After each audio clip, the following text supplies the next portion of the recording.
What's going on? This is your boy Gangstalk Talk with AJ, and I'm back with another video.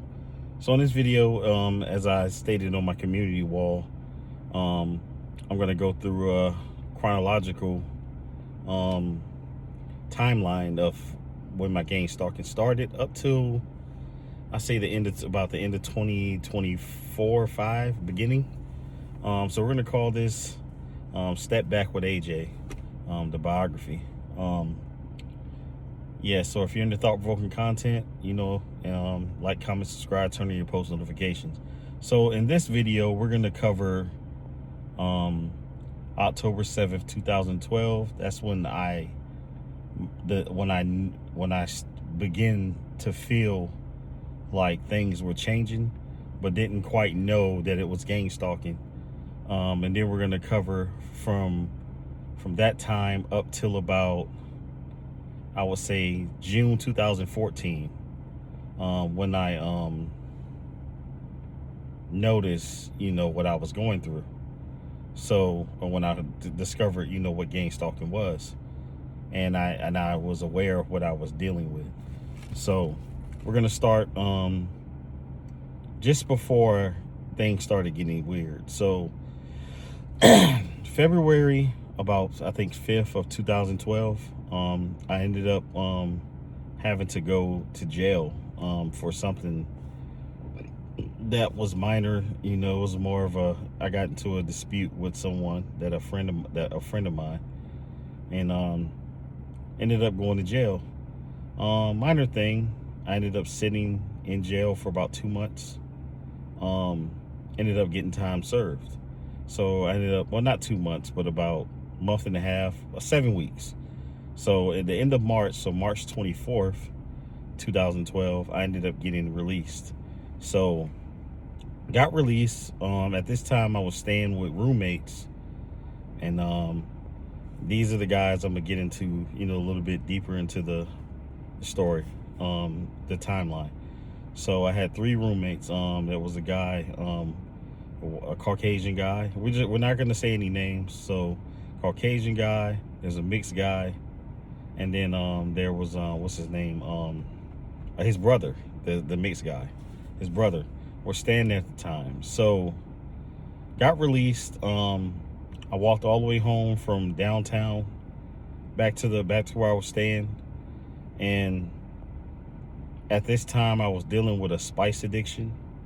So I was smoking spice, and it's kind of just, this, when I was in jail, I wasn't obviously doing it. So kind of picked back up on it once I got out, and it became an issue, and I'm going to get into more in that. So ended up staying there, going back to work. I owed these guys rent from, obviously I couldn't pay when I was in jail. So there was some issue brewing there. Once I got back on my feet, I ended up, making up, for the time that I missed and whatnot. Everything was all good. But I noticed there were some lingering issues with these people, to the point where I couldn't help but notice the energy was off. But like I said, at the time, didn't pay attention to it. I was dealing with a addiction problem at the time to spice. So I would get high, and if you ever, mess with synthetic marijuana, not the smartest thing to do. Don't advocate for it. Don't recommend it. It destroyed me, man. Within, caused all types of problems, for me at that time. So ended up doing that. Ended up, going through the summer. Summer was okay. It seemed normal. Everything seemed normal. Got through the summer. Went on a few dates, whatever. That's irrelevant, but anyways. Here comes the fall. So we get to October 7th, 2012. Now, October 7th, 2012, that's when my world kind of changed. I woke up that day and everything just seemed, nobody was home, none of my roommates, but I went outside, and the same neighbors I was talking to yesterday, none of them would talk to me. They would all stare at me. The neighbor that was directly next to me, he was staring there with his girl at the time, I seen him filming me from upstairs in his window. Didn't think nothing of it. I seen him pointing the camera. Didn't think nothing of it at the time. So I was like, okay, whatever. Because I'm at the time, like I said, I'm not really aware of what's going on. So I go about my day. I go to work, and nobody's talking to me. Nobody's like, and then people are whispering, and it's not a whispers, chatter. And then what I now know is directed conversation at me. And just a lot of weird energy. You know what I'm saying? Everybody just acting weird. So at this time, I didn't have a car, so I would take the bus to and from work. And like, once again, people I don't know, a lot of directed conversation. And I remember one time I was going to a job interview because I wanted to get a second job to get on my feet, get out that situation I was living with, those roommates. On the bus, and I heard this girl said something along the lines of, this motherfucker right here, but she wasn't really talking to me, but she was like, as if, I had something. And I touched on this on War Against Narcissism channel. They kind of accused me of having something you can't get rid of. And I was like, whoa, like, where did this come from? You know what I'm saying? And I heard it, but like I said, at the time, I didn't know what directed conversation was. So, shrug it off. I go about my day, and I noticed that and I wasn't really too tight with my family, but there were family on my dad's side that I was tight with, and nobody talked to me anymore. Everything weird. I see people, they're doing directed conversation. They're, saying little things and, being passive aggressive and stuff like that. And this is all within that October 7th window up till about Thanksgiving of that year. So we get to Thanksgiving. Like I said, I'm still smoking spice. I'm getting into some trouble. Like, didn't get arrested, of course, but needed to feel my habit. So I did a B&E. If you do your that's the use your imagination. B&E. To get money, and not something that I'm proud of, but I was kind of heavy into it at the time that I had to fulfill it. I had to get it. So, and it caused so much trauma, personally in my life. Like, not that like I said, I'm not proud of it, but I remember Thanksgiving. I tried to, reconnect with my mother, my parents. More my mother, and go over there for Thanksgiving. Once again, they're not having it. It's like they'll say okay, and then I won't hear from them. So it got to the point where Thanksgiving, I kind of spent the night in my room just talking to God. Like, I smoked spice earlier that day, and I just went upstairs and I was just listening to the radio, listening to ESPN on the radio, listening to audio of a game. Of the football game that day, and I think the Detroit Lions, not the Detroit Lions, but the Dallas Cowboys was playing that night, and turned everything off, sat in the dark at the ceiling. When I was smoking spice, it was like a euphoria feeling.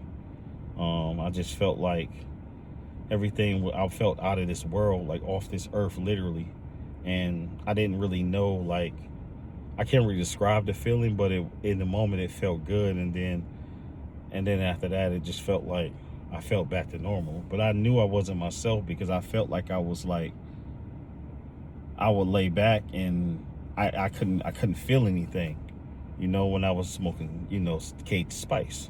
So I felt like that night I prayed to God, I talked to God, I started crying, and it was like, I want to beat this. I'm just going to quit. I'm going to quit right now. And when I wake up in the morning, I'm quitting cold turkey. That's what I'll talk to God about. And I just woke up in the morning, never did it again. That was day one. I went through a lot of withdrawals for like 2 weeks. And then at that point, I say, you know what? I'm going to just move out of here. I don't care where I go. I don't care if I'm on the streets. But I need to get away from this environment in order to, create, a better life for myself. So going into the new year, I started to travel a little bit. I quit my job. Um, I got, I started to travel. My first travel from, the East Coast, I went to Philadelphia. Um, Spent New Year up there. Like I said, I'm homeless at the time. I got a hotel. I spent New Year up there.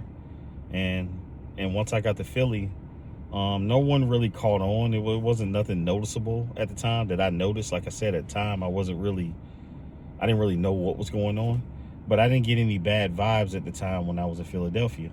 So I came back from Philadelphia, went back down south where I was living at the time in VA. Went there, came back. Just weirdo vibes again. I get followed a lot. And then I'm in the hotel, so I'm upstairs. I seen a guy drive by, and he pointed something up towards where my room is.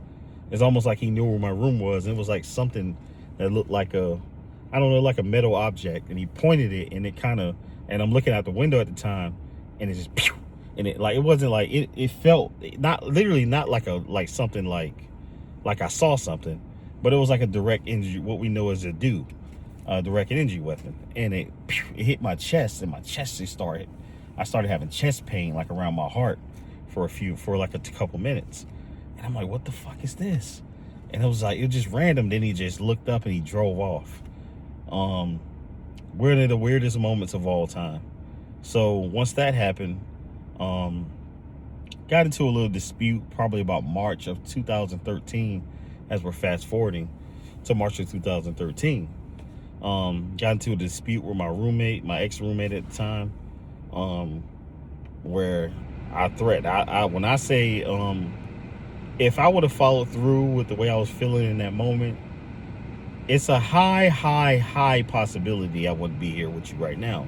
So I made a threat, and that I planned on following through with, because I had so much disdain for this individual, and still do. And because I felt like this individual, with the combination of my mother, is responsible for me being gang stalked. So I did make a threat to boom this individual, and use your imagination there, because we're on YouTube. So I made a threat. I've never seen the police come so fast to this dude's house. Like, I was outside the house, and he was upstairs, and he had a girl with him. They called the cops. I've never seen the cops come that quick. Never. I'm talking about they bit the corner so fast and pulled up on me and was like, hey, check his bag. That's what he was saying upstairs. He never came out, as like the coward he is, to fight me, just to fight me. Like, let's get it on. You got an issue with me? Let's throw these hands. You know what I'm saying? Now, did I make a threat? Yes. I threatened to boom him. But, so I never seen the cops bend the corner this fast. So they came around the corner. They checked my bag, didn't find, the thing that I had but didn't have, if you know what I mean. I had it, but it wasn't in my possession at the time. So they just told me to leave the premises and go on about my day. So that's what I did. And about March 14th, 2013, that's when I left from over there for good. My family was staying in the VA at the time, and I ended up leaving from there for good. Went back to just went up to Pittsburgh, Pennsylvania. Hung out up there, just walked the streets. Kind of went to a homeless shelter, stayed there for a couple days, and then got with because back then they had this thing where this organization to where if you're homeless, they'll pay for a ticket for you to go wherever you want to go, wherever you need to go. You just have to have somebody in this city that you're trying to go to vouch for you that, hey, he's coming to live with me. So I found somebody over in San Diego that I met online, random person, a girl, and was like, hey, he's coming to live with me. And whoop-de-woo. So this organization bought me a Greyhound ticket to San Diego, California. So March 18th, I'm at the March 17th at night, I'm at the Greyhound station, get dropped off. They gave me about $40 to eat on my way over there. I'm on the ticket. I got a Greyhound ticket free on my way to San Diego, California. So heading over there, it took a few days. So about March 21st, I got over there. March 21st. I got over there in 2013, March 21st. So I get over there. I'm in California. Instead of getting off in San Diego, I get off in Los Angeles. So I got off in LA. First time in LA at the time. So I get off over there and I'm like, okay, well, I'm in LA now. So when I get to LA, everything seemed a little off, a little bit, but didn't really think nothing of it because I was just excited to be on the West Coast. So I'm getting around. I take my few dollars that I had out of the $40. I go downtown to the Union Station downtown, and I take the what is it called, Metrolink to down towards San Diego. So after like touring LA a little bit, you know what I'm saying, kind of seeing what it's about, went to South Central and all that, downtown LA, walked around and kind of enjoyed it a little bit. It was cool. First time in LA at the time. So ended up getting the Metrolink down to this city called Solana Beach. Now this is when I noticed gang stalking a little bit more. But like I said at the time, I still didn't know. But this is when it kind of was like, okay, this is unusual. So I get down there to Solana Beach, beautiful beach town. If you've never been, go. It's beautiful. But you know, people like me, you know, ain't really there, especially if you're soliciting or not doing anything, particular. So how I got to pay for a lot of the traveling that I end up doing after that, I used to wash cars. I'll cut grass for people, but I'll use their equipment, so I'll charge a little cheaper, or panhandle, because I'm homeless at the time. So that's how I was able to get money and be able to get hotel rooms and pretty much like stay clean and, and get around, if I didn't want to stay there in the area. So I get to Solana Beach. I'm doing that and I get the cops called on me. This is my second interaction with the cops. But first interaction in California. So I get over there and the cops pulled me. They came up on me and was like, hey, we got calls about, you trespassing, you soliciting. And I'm like, okay, whatever. They took my ID. Now, I noticed my ID at the time was from Florida, but I was staying in VA. So they ran I've never seen anything like this before. This cop ran my ID in Florida. Ran my ID, and I told him that, I'll come traveling from Virginia when I first met him, but I had a Florida ID. Ran my ID in Virginia. Ran my ID in California. And proceeded to get up with other agencies to see if I had a warrant. All 50 states. When I say this guy was desperately trying to get me to take me to jail that day, he did everything he possibly could to take me to jail. But nothing happened. Nothing came up because I'm not, once again, like a lot of us, we're not troublemakers. I don't break the law like that. Or at least I haven't got caught, breaking the law at the time. So we ended up, I ended up just walking up and I ended up leaving the area. So after I left the area, I ended up traveling to, I ended up getting on the Amtrak and ended up traveling up the Pacific coast and ended up going up to the Pacific Northwest, which is Seattle. I went to Portland first, Northern California first, and then Medford, Oregon, and then went to Portland and, stayed up there for a day. Just sightseeing Portland. Got little weird vibes there too. I was getting stared at a lot, profiled and driven by, people staring at me all weird and stuff like that. Like I said at the time, I didn't think nothing of it. My second weird experience is when I was in Seattle, Washington. Now I got to Seattle, Washington. This was about August of 2013. Seattle, Washington. So I went to, got to Seattle, I'm walking around Seattle. I'm getting like followed. I noticed that I'm getting followed, but like I said, I didn't think nothing. I didn't know what it was at the time, but I noticed that I was getting followed by a group of people, and they were Caucasian. In you know, they're so, and I'm noticing this, and like I said, at the time, I'm not paying attention to it because they were kind of following me, but like I said, I'm not paying attention, and they were kind of just trailing me for a little bit, and then they just disappeared. So my thing is that Seattle was very expensive, so I couldn't afford to be up there. So what I did was I ended up stealing the bike, and I ended up driving to this place called Mercer Island. Fourth experience dealing with gang stalking, like heavy. So I get to Mercer Island. Once again, it's one of those places, you know, we're not really wanted there. So I'm trying to panhandle. I'm trying to, you know, grind up some money, and next thing you know, the police get called again. But this time, when I notice the police, I ride off. I just ride off. No, nothing, you know. Once I seen a cop, I rode off, went on about my day. But I got into this altercation with this older gentleman, that I noticed that he was acting kind of weird, and he was like, "Hey, what are you doing over here? What are you doing over here?" And he was kind of trying to belittle me and stuff like that. And I'm just like, you know what? At the time, I'm just like, for something told me, God, I don't know if it was God, I'm sure it was, like, or it was just like, don't do this, you know. So I just heard a voice like, don't do this.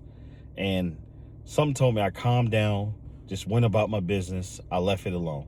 I let him talk crazy to me, because like I said, I was somewhere I shouldn't be. And this is not, you know, this is not the time. I don't want to end up going to jail behind, you know, this individual. And that was kind of like my first, like, direct altercation with somebody without me knowing that I was gang stalked. Now, let me get into about November of 2014. I'm in Sparks, Nevada. 2013. I'm sorry. I'm in Sparks, Nevada. So I go to Sparks, Nevada.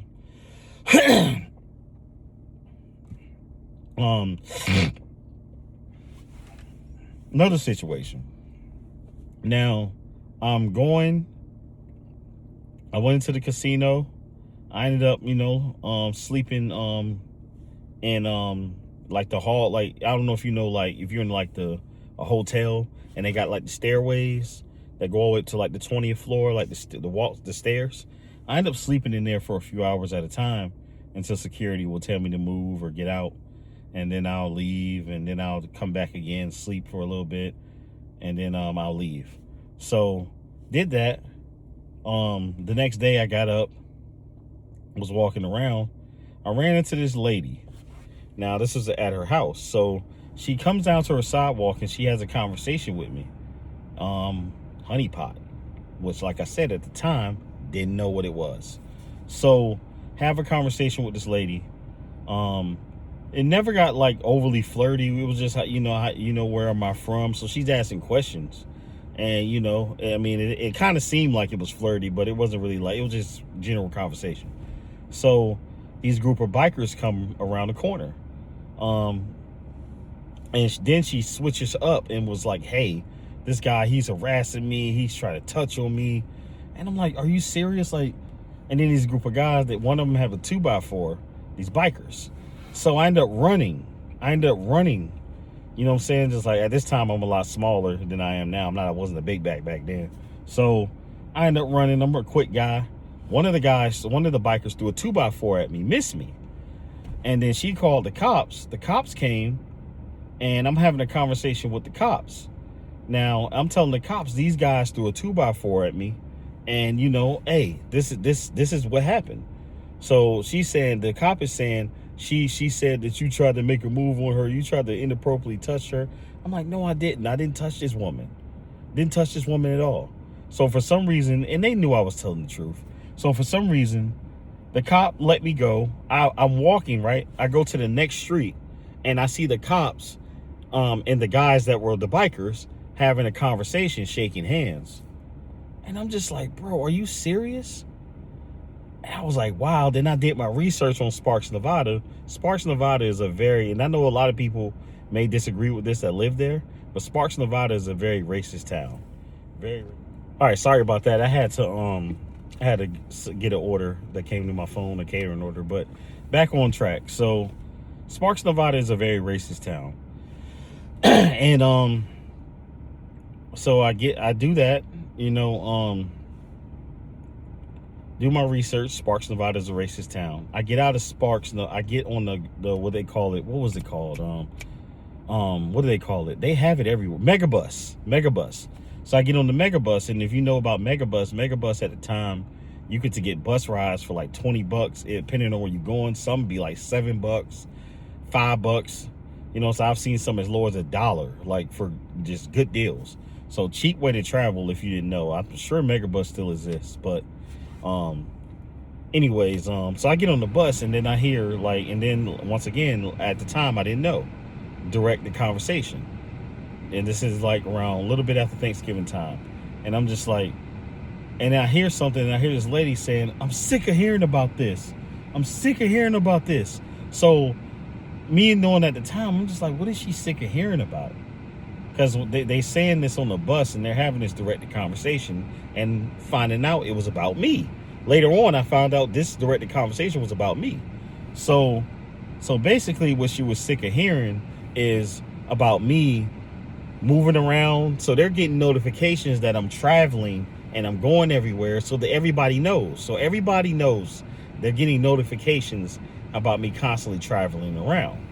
So, okay, so I ended up about a little bit after that, I ended up doing some research on YouTube and then on just the general internet. And I was like, okay, there's some weird situations going on. And this is January 2014 at this point. So I ended up finding out, and I didn't believe it at the time, but I ended up finding out that this was gang stalking. And I'm like, gang stalking? Like, what is that? Like, what is gang stalking? So ended up doing a little bit more research, like looking up the word, gang stalking, and like just doing like Google searches, and like, just doing like my homework. So March 2014, and I'm gonna fast forward. Well, February 2014. I'm sorry. I ended up back in Los Angeles. Ended up back in LA. I ended up getting a job in LA. I ended up staying in this homeless shelter on I think it was 82nd or 92nd and Vernon. 92nd and Vernon. It was a church at the time. So I ended up meeting these two dudes that they had a sister there too. And the sister I ended up eventually dating. So that March 1st, 2014, I started dating this girl. And I looked at her and I was like, okay, she kind of attractive a little bit, you know what I'm saying? Like, damn, I'm trying to, you know what I'm saying? So I ended up meeting her, and everything seemed to went good, you know what I'm saying? Everything was cool, you know what I'm saying? And I noticed that, and like I said at the time, I didn't really know exactly what a honey trap was. Everything was going good for a long time. Like, she was homeless too, we were kind of getting our ish together. Now I'm gonna get into the next part of the story once I because that's gonna be in part 2. But we ended up, linking up, getting to know each other, and everything was going good at first. And it was all good,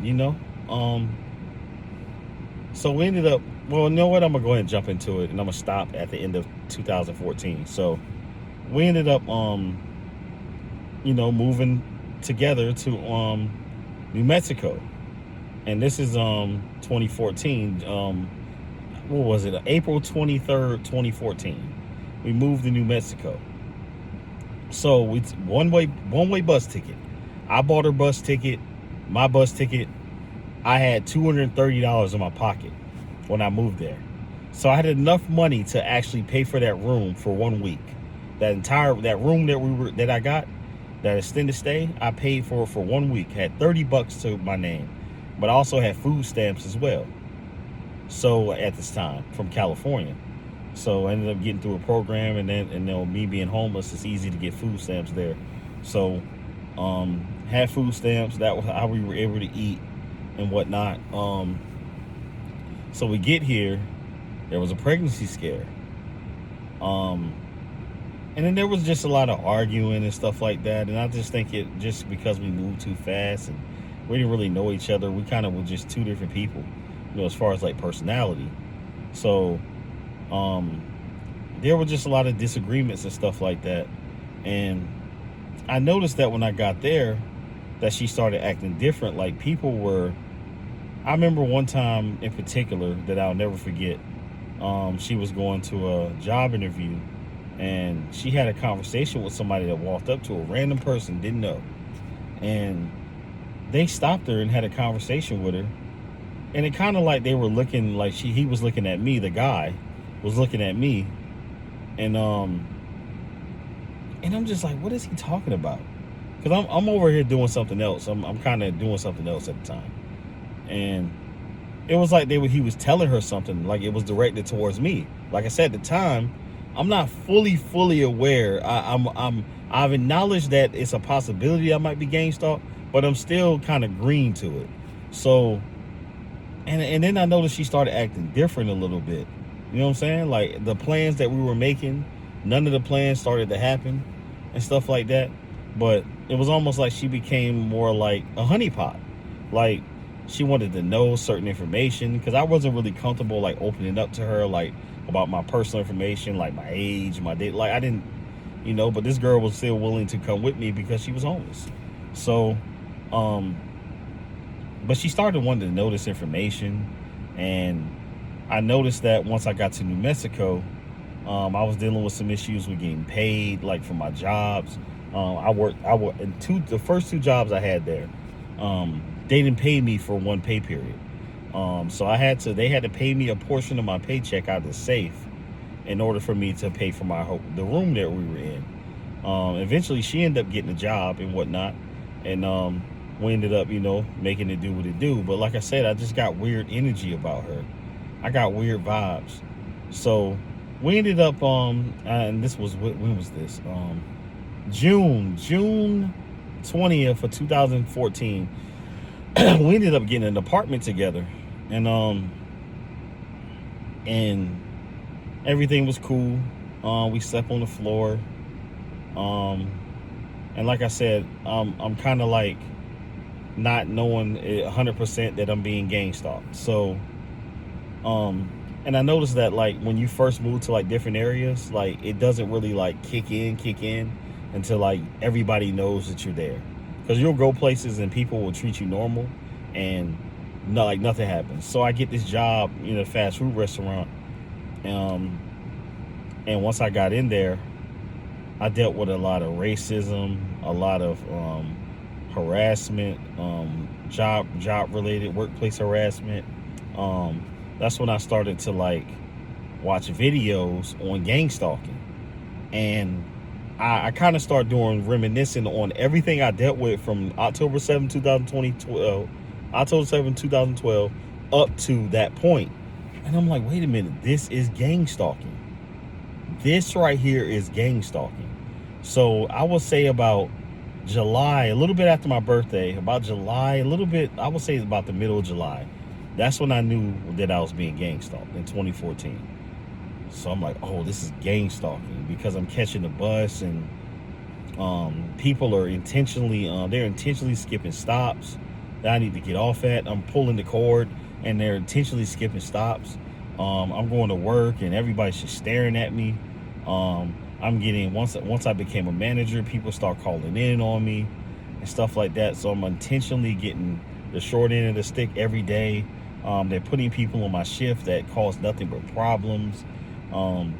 They're doing like little things to kind of set me up, you know what I'm saying, as far as like overdoing the safe, like putting extra money in there so I can, count it wrong so I can get fired or whatever.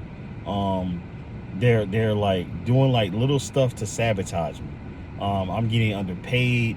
I was getting paid $9 some change an hour to be $9.25 an hour to be a manager, but the rest of the managers was getting $12.50 an hour. So stuff like that. And I'm doing a lot of work, mind you.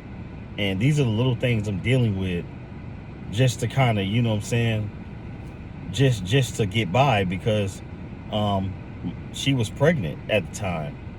This girl, I ended up getting her pregnant, um, and we had a baby boy, Junior. So I'm working my ass off. I got 2 jobs.